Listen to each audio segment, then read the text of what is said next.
Labas rytas. Sunkus rytas. Šiaip kažkaip šitą savaitę labai sunkiai keliuosi 6 ryto. Nežinau, yra dalis to, kad neramiai miega mažylis, bet šiaip, nežinau, gal susijęs su tuo, kad orai atšalo. Spėčiau, gal šitas labiau įtakoja, negu kad mažylis neleido miegoti. Tai sunku keltis ir šiaip savaitė tokia nestandartinė, nes pirmadienį reikėjo eiti pas gydytoją, antradienį reikėjo eiti pas gydytoją, trečiadienį vakarą irgi reikėjo pas gydytoją eiti ir šiandien šiaip reikėjo, nes filmuoju ketvirtadienį, tai vėluoja vlogas, dėl to labai atsiprašau, bet tiesiog gyvenimas, taip sakant, nutinka. Tai šiandien turėjau irgi eiti ne pas gydytoją, bet priduoti kraujo, tai džiaugiuosi, kad vakar tą padariau. Pavyko tiksliau, kad priimtų, tai, taip sakant, nušoviau 2 zuikus vienu šūviu. Tai šiandien toks laisvesnis, bet šiandien neateina auklytė. Aš taip tariausi, bet galvoju, gal vis tik reikėjo pasikviesti. Nes sakau, tokia labai keista savaitė mano. Rytoj ateis auklytė, kadangi keliausiu į vienos geros draugės gimtadienį ir jisai vyks 4 valandą. Tai reiškia, man reikia išeiti kokį 3:30, apie 3. Nėra čia labai toli, bet kadangi vyras paims dukrytę iš darželio, kažkas turi būti su mažyliu, žodžiu, tokia visa chaotiška savaitė, tai realiai nieko neturiu papasakoti apie savo tą iššūkį ir kelią. Kalbant apie tai, jeigu manęs nepažįsti, tai labas, esu Tija, Mažųjų ritmų ir mamos linija įkūrėja.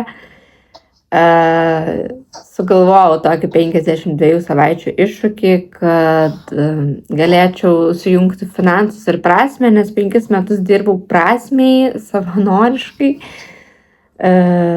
Tai, sakau, taip pasaulis nevyksta, turi būti visiems gerai. Tai ir sugalvojau tą iššūkį, kad, žodžiu, pakelčiau savo tą gyvenimo lygį, finansus, taip padedama ne tik savo, bet savo šeimai ir visiems kitiems, nes, kaip sakoma, pirmiausia, turi padėti savo. Tai va. Ir kas daugiau apie tai, tai praeitą savaitę pasakojau apie tai, kiek pavyko Liepos mėnesį uždirbti, tai gali pasižiūrėti praeitą video, jeigu įdomu ir smalsu. Bet tiesiog, sakau, savaitė tokia chaotiška, tai tik prie prekybos buvau prisėdusi, nes kažkaip labai ėjo užsakymai, tai labai džiaugiuosi. Aišku, jie nėra kažkokie kosminiai, ten nuo vieno pardavimo turbūt, ten, nežinau, 1.50 gal uždirbamas ir tai dar atmetus mokesčius čia, tai dar truputėlį mažiau gaunasi. Tai norėjau paskaičiuoti, tai nepaskaičiavau, nes neradau vienų duomenų, tai žodžiu. Tai va, o daugiau, kas daugiau? Tokia dar miegant esu, tai dar montuoti reikės, aš nežinau, kaip čia sumontuosiu. Kas daugiau? Tai šią savaitę, susijusios su mano veikla, bet ir gyvenimu ir panašiai, ką padariau, tai paskaičiavau, kiek kainuotų mano svajonių gyvenimas per mėnesį. Tai kadangi esu dabartiniam tokiam žemesniam lygyje, tai atrodo labai dideli kosminiai skaičiai, bet aš suprantu, kad pasirinkus tinkamą paslaugą, tinkamą auditoriją ir tinkamą strategiją, tai viskas įmanoma. Mano svajonių gyvenimas, prisipažinsiu, kainuotų kažkur 25 000 eurų per mėnesį. Tai čia būtų mažesnis skaičius, jeigu dar būčiau padalinusi su vyru išlaidas, bet nedalinau, tiesiog taip pasirinkau. Nedalinti, nes niekad nežinai, kas gali nutikti gyvenime, tai tiesiog tokį palikau vieną skaičių. Ir jisai toks didelis tapo ne dėl to, kad aš ten norėčiau kažkokių fancy restoranų, ten, nežinau, kiekvieną dieną šopintis ir panašiai, tai tikrai tas neįeina. Aš apskritai tokia esu, kur jeigu kažką apsipirkti iš drabužių, tai gan retai perku ir norėčiau taip pat retai ar net dar rečiau pirkti, bet tiesiog kokybiškesnius. Neminėsiu brandų, kur dabar apsipirkinėjau, bet puikiai žinai juos, jie pakankamai populiarūs. Tai drabužiai yra tikrai ne patys kokybiškiausi už tokias kainas, nes vis tiek išsiskalbia, tai susiburbuliuoja megztiniai, dar kažkas išsitampa, praranda formą ir taip toliau ir taip toliau. Tai į tą sumą įeina, norėčiau pačioje pradžioje skirti tam tikrą sumą pinigų kas mėnesį ir ta suma eitų būtent jau kokybiškam ar drabužiui, ar aksesuarui ir taip pasidaryti tą kapsulinę spintą.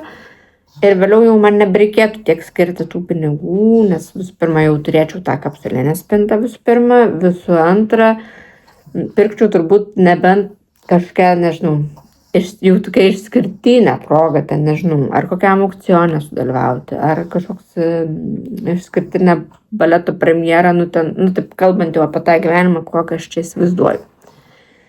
Tai va, tai tas įeina, bet tenais keli šimtai per mėnesį. Šiaip daugiausia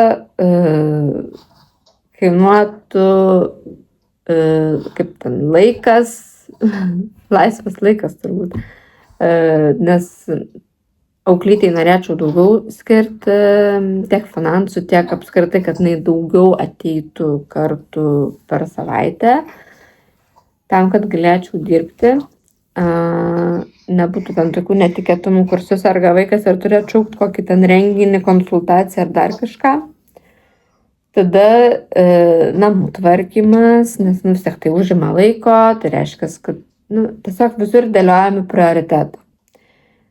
Galvoju, kažkas dar įėjo, bet jau nebeatsimenu, nes mano smegenys dar miega. Tai va, įdomu būtų sužinoti, koks būtų tavo tas svajonių gyvenimo skaičius per mėnesį. Aš skaičiavau namus tai ten komunaliniai, draudimas, kas ten dar, automobilio priežiūra, draudimas, remontai ir panašiai. Pačio automobilio neįskaičiavau, kaip ir pačio namo neįskaičiavau. Skaičiavau jau, kad tai yra ir kiek tai kainuotų. Tada maistas, ar gamintum namie, ar eitum į restoranus. Tiesa, ryšių mezgimas irgi įėjo į tą didesnę sumą, nes vis tiek ar tai klubas kažkoks. Aš turiu konkretų klubą, į kurį noriu įstoti ir šiuo metu mano galimybės to neleidžia, bet radau išeitį, kaip galėčiau vis tiek sudalyvauti jų tame gyvenime. Iki kol galėsiu jau pilna koja įeiti, tai vis tiek kainuotų ir vakarienės, jie susitinka ir vakarieniauja, tai vakarienės neįeina į tą nario kainą, tada vis tiek kažkokie turbūt projektai, nežinau, gal kažkokius aukcionus jie rengs ir panašiai. Tai čia toks ne dabartiniam gal taške, bet sakau, tas svajonių gyvenimas. Tai ryšių mezgimas.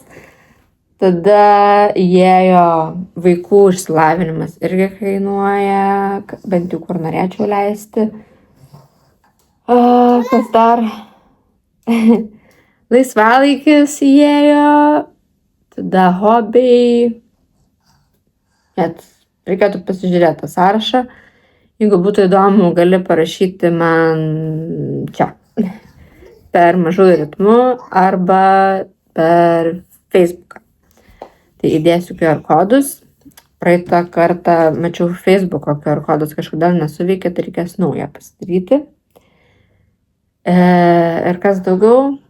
Tai aš savo paslaugas esu išsigryninusi, tai dar ką per šią savaitę padariau, susirašiau prie kiekvienos kanalus, per kuriuos galėčiau tas paslaugas ne tas paslaugas, o gauti rekomendacijas tom paslaugom teikti. Va. Ir norėčiau dar biškį išsigryninti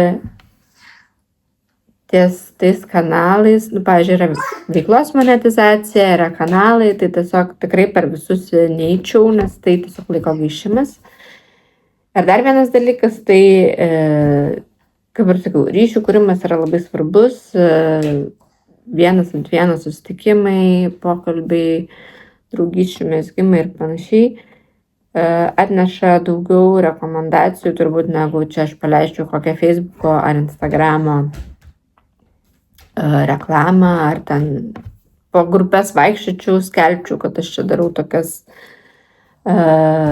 paslaugas, tuo labiau, kad ką aš supratau, kad aš jau užaugau tam tikras Facebooko grupės, nes ten žmonės visiškai pradiniam taške yra ir jie nėra mano auditorija ir jie net, nežinau, klausimas, ar pas juos yra mano auditorija.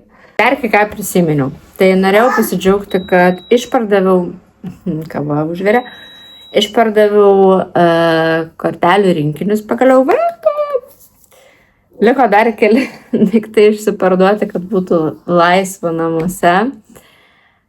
Ir nepapasakau tai apie savo tas paslaugas. Kažkiek esu Instagram'e įkėlusi, bet ne apie visas.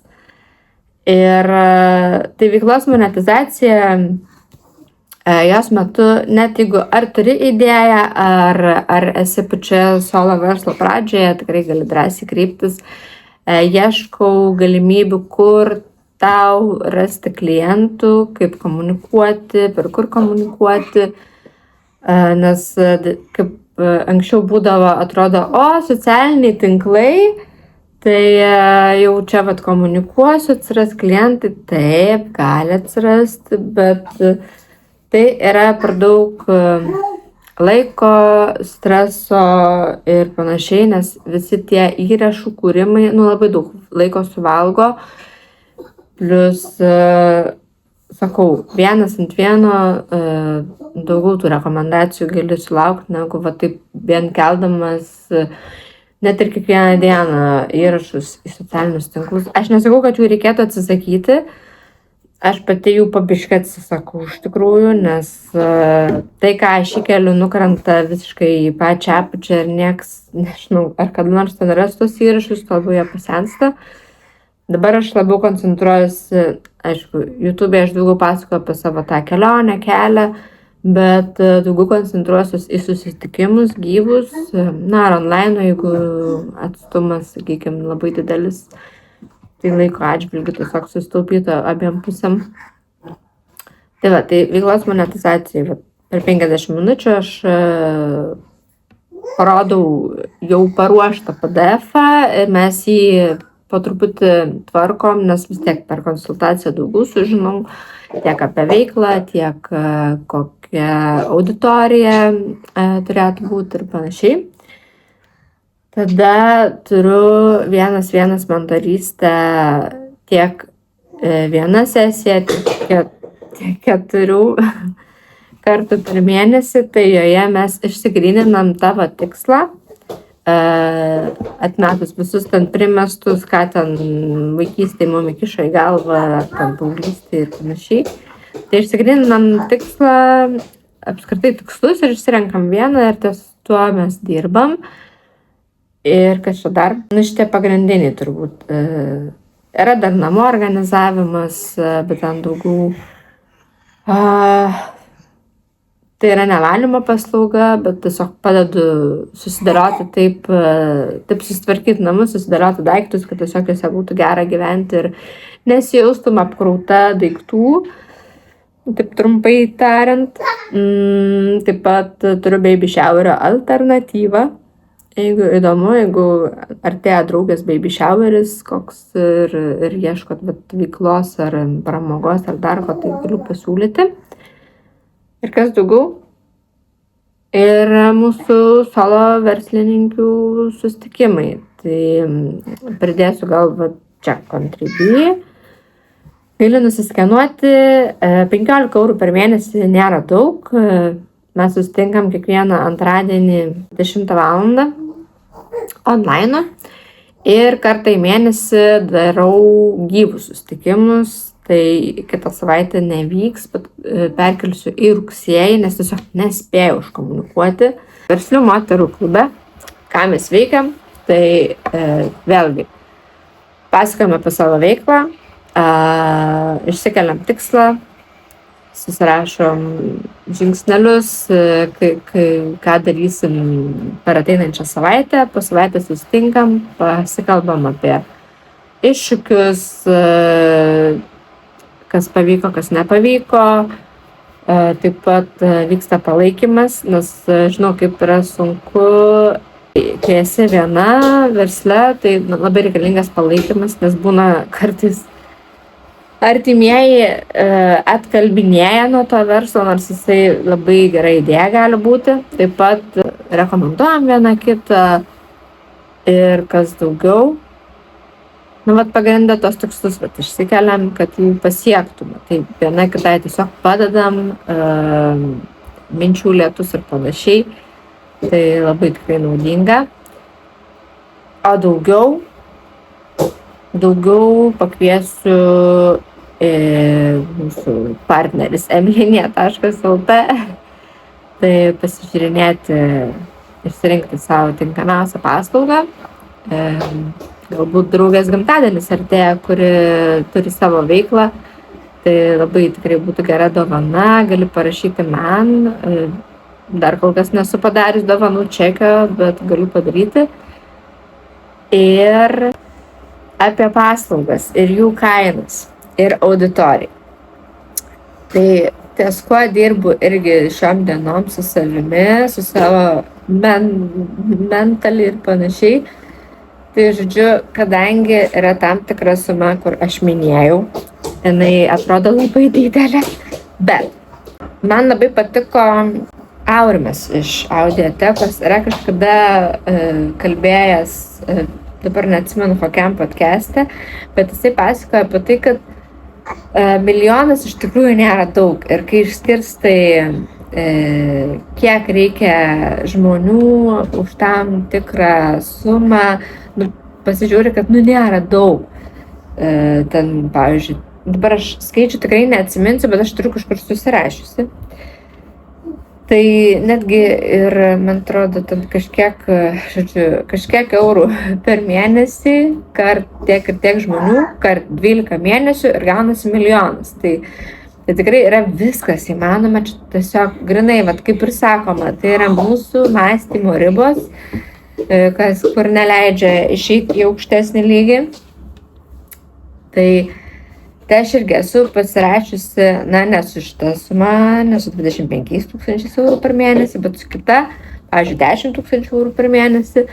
Tai yra vienas klientas už 10 000 eurų per mėnesį, po mokesčių čia aišku viskas, arba 2 klientai po 5 000 eurų per mėnesį, 5 klientai po 2 000 eurų per mėnesį.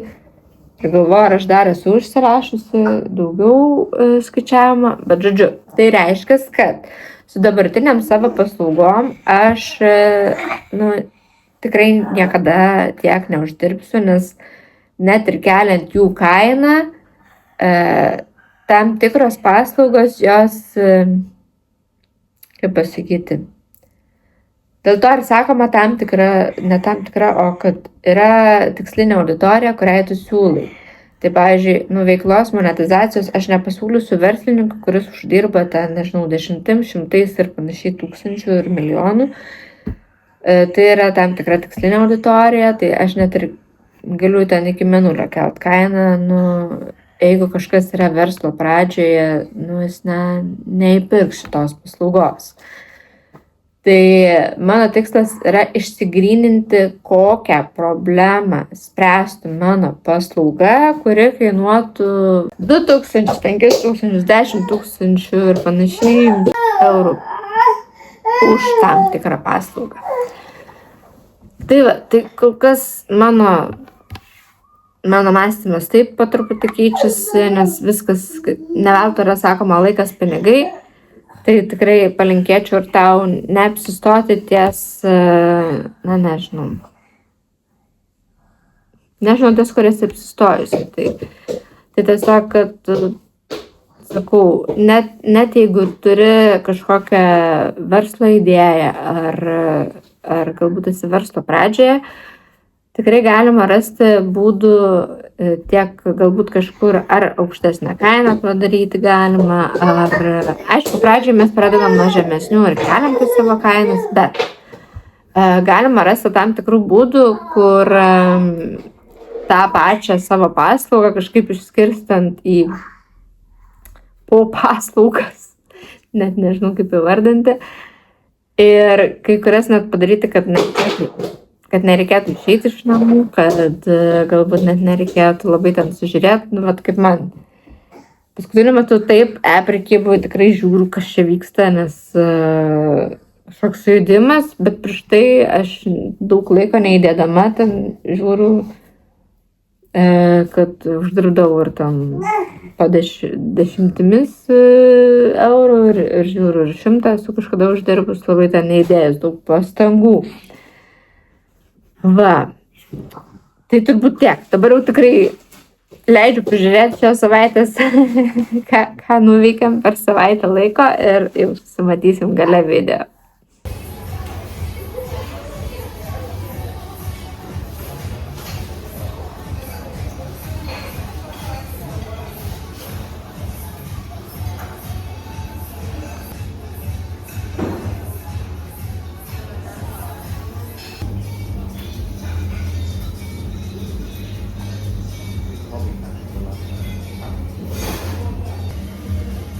Kaip jūs?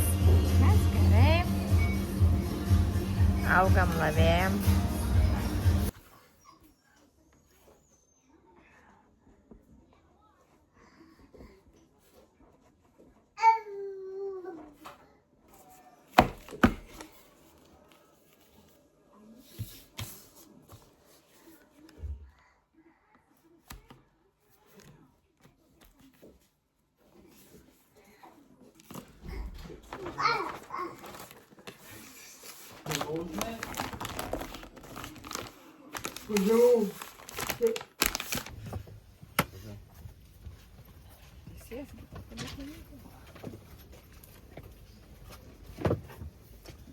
Nu ką, sveiki visi, aš manau, susirinko.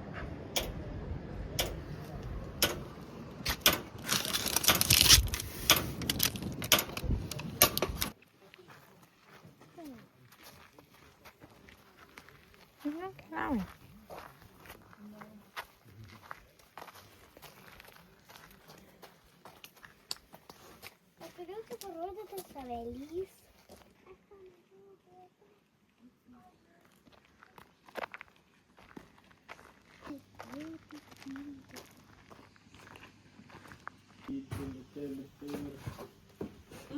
Prašom. Du vaikai tiesiog. Du vaikai, nu jau tokių mažų dar mes neapmokestim.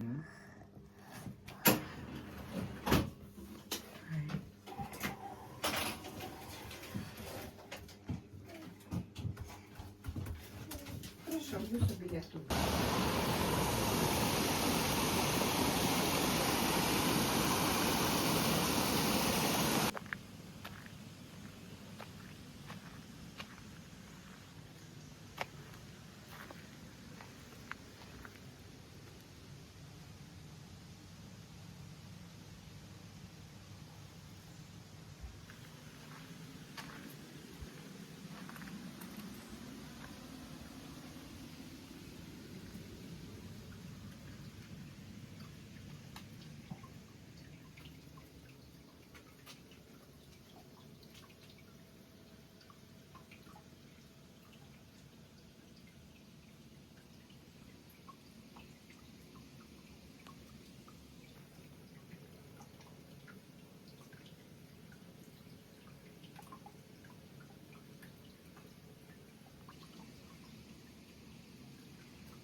Dėl sveikatos dabar. Va, aš norėčiau gyventi.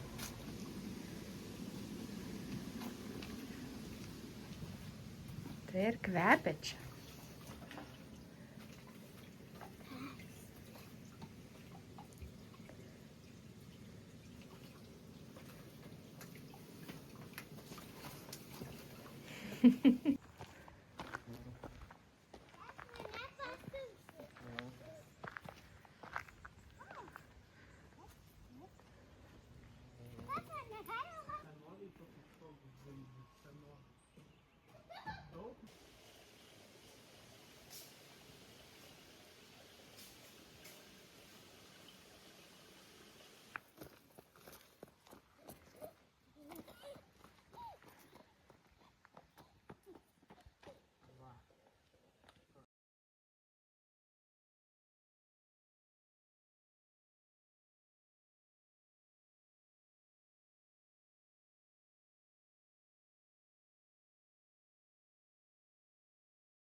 Kaip čia skaniai kvepia. O matėt laikrodį? Na, čia viskas bičių. Ateik. Spintelė. Tik užsimerk. Aš jeigu užsimerksiu, aš nukrisiu. Ne, aš tave vesiu. Aš sakysiu, kur kuliutis. Užsimerk. Gal smagų žaidimukai? Это попочтенно.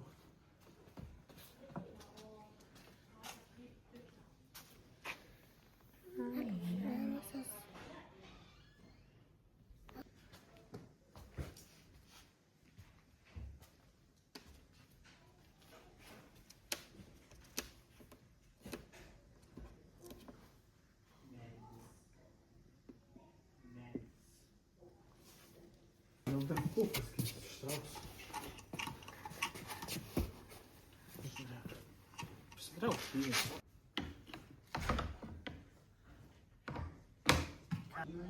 Okay.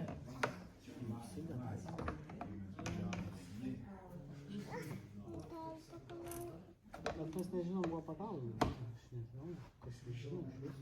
Palauk, šitas čia žiūrėk,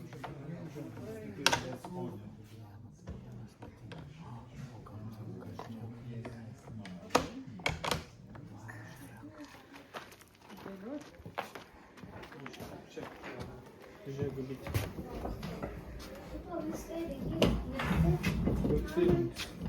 Čia galima kažką prispausti.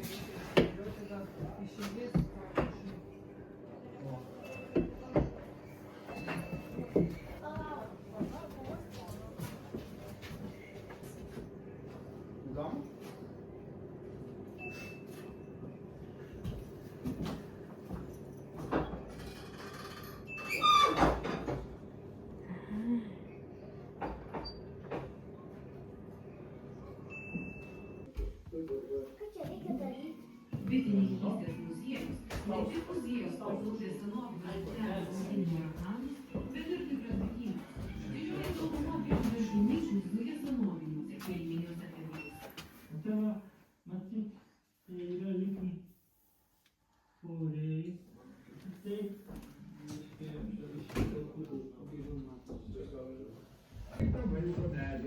Kokia šaudė.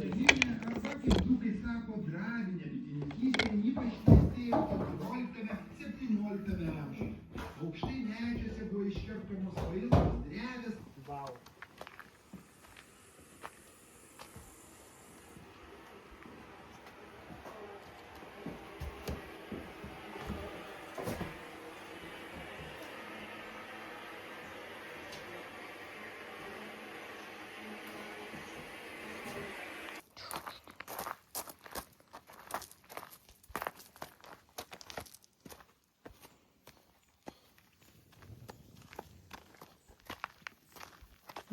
Matai, kiek visokių gėrių.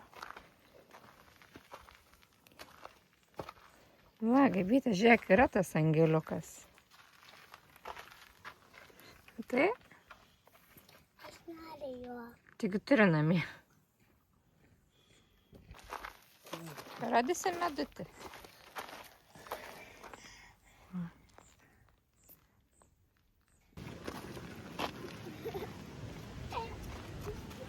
Mami, žinai,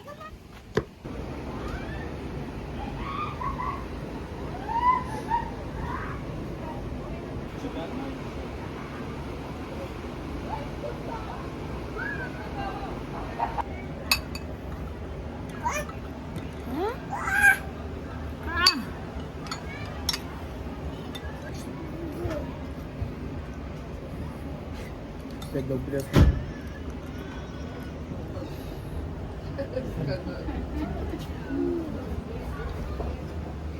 Mažas valgytas.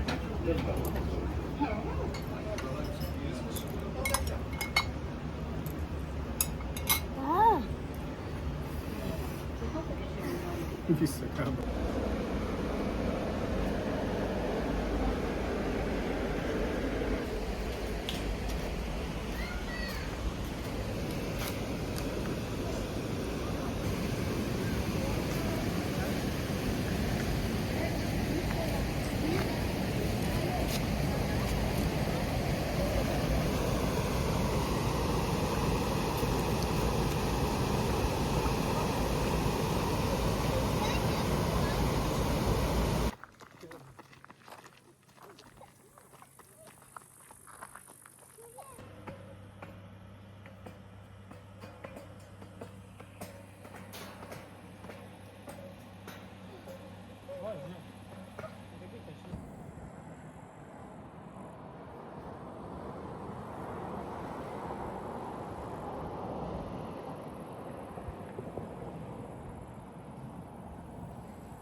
Ačiū, kad žiūrėjai iki galo. Priminsiu, mlinija.lt rasi visas mano dabartinės paslaugas. Yra kelios prekės, kurių dar neišėmiau. Galbūt artėja kažkieno gimtadienis, baby showeris, tas pats, nežinau, kita kokia proga. Tai tikrai kviečiu įsigyti ar parašyti man dėl dovanų čekio. Ir tik priminsiu, kad jeigu neprenumeruoji šio kanalo, tai spausk prenumeruoti, like po šiuo video, tai tinka vos 1 sekundę. Ir pakomentuok, ar esi dar tik ties idėja verslo, galbūt esi verslo pradžioje, kas paskatino tave įsijungti šį video. Galbūt ieškai įkvėpimo, motyvacijos ar dar kažko. Tai smalsu sužinoti, o gal tiesiog įsijungi kiekvieną ketvirtadienį su kavos puodeliu ir tai tau tiesiog tokia ketvirtadienio tradicija. Ir turbūt šiandien tiek, mažyliui jau reikia mano dėmesio, jau aiškiai rodo. Tai ką, ačiū, kad žiūrėjai. Ir iki sekančio karto.